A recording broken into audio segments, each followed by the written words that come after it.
বন্ধুরা আসসালামু আলাইকুম। আপনারা কেমন আছেন? আশা করি আপনারা ভালো আছেন। আলহামদুলিল্লাহ আমিও ভালো আছি। বন্ধুরা আজকে 4টা ডিম রান্না করব, আর এটা আমি একটু আজকে অন্যভাবে রান্না করব। আপনারা ভিডিওটা অবশ্যই প্রথম থেকে শেষ পর্যন্ত দেখবেন। কখনোই ভিডিও অল্প দেখে আপনারা বের হয়ে আসবেন না। সবাই সবারটা যদি আমরা পুরো ভিডিওটাই দেখি তাহলে সবার জন্যই লাভ। অবশ্যই আপনারা পুরো ভিডিওটা দেখবেন।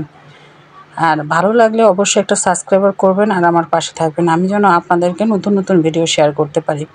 এই 2টা ডিম ভেঙে নিয়েছি আর এর মধ্যে লবণ দিয়েছি। লবণ দিয়ে ভালো করে গুলিয়ে নিচ্ছি, কারণ এর মধ্যে মরিচ দিলে মরিচটা কিন্তু মিশে যায় না, সেই জন্য আমি মরিচ দিব না। এমনি ডিমটাকে ভালো করে গুলিয়ে নিব। আর এখানে কড়াই থেকে আগে থেকে তেল গরম করতে দিয়েছি। এখন আমি ডিমটা দিয়ে দিব। ডিমটা ভালো করে একদম ভেতরটা সুন্দর করে ভাজা যাক, তারপরে আমি উল্টিয়ে দিব। এখন ভাজা গেছে, আমি এখন উল্টে দিচ্ছি। আর এভাবেই আমি আজকে বড় কড়াইয়ের মধ্যে রান্না করছি।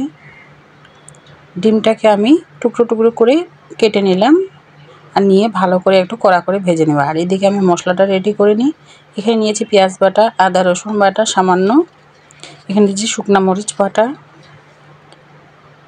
আমি শিলপাটা থেকে সব বেটে নিয়ে এসেছি। আর এখন দেব আমি পরিমাণ মতো একটু হলুদ, স্বাদ মতো লবণ, সামান্য একটু জিরার গুঁড়া। আপনারা চাইলে রান্না করার শেষেও জিরা গুঁড়োটা দিতে পারেন, আর একসাথেও যদি দেন তাও কিন্তু খেতে মজা লাগে।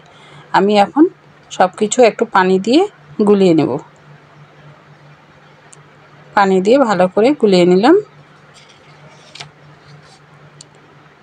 তাই আমি ডিমটা, আরেকটা ডিম ছিল, 2টা ডিম ছিল, সেটা আমি ভাজতে দিয়েছি। সেটা আমি এখন প্লেটের মধ্যে তুলে নিলাম, ভাজা হয়ে গেছে।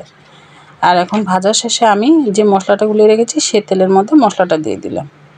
মশলাটা দিয়ে ভালো করে কষিয়ে নিতে হবে যতক্ষণ পর্যন্ত পেঁয়াজ থেকে, মশলা থেকে তেল বের হয়ে আসে, তখন থেকে আমাকে মশলাটাকে ভালো করে কষিয়ে নিতে হবে।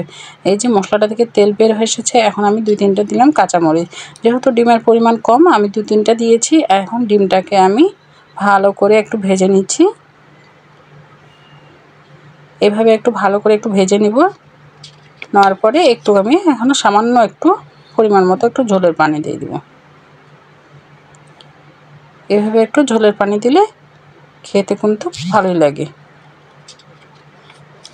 বন্ধুরা আপনারা এভাবে বাসায় একটু রান্না করে খেয়ে দেখবেন। আপনাদেরকে যদি ভালো লাগে অবশ্যই আমার পাশে থাকবেন, আমিও যেন আপনাদের পাশে থাকতে পারি। আসসালামু আলাইকুম। ভালো থাকবেন সবাই। সবার জন্য ভালোবাসা রইল।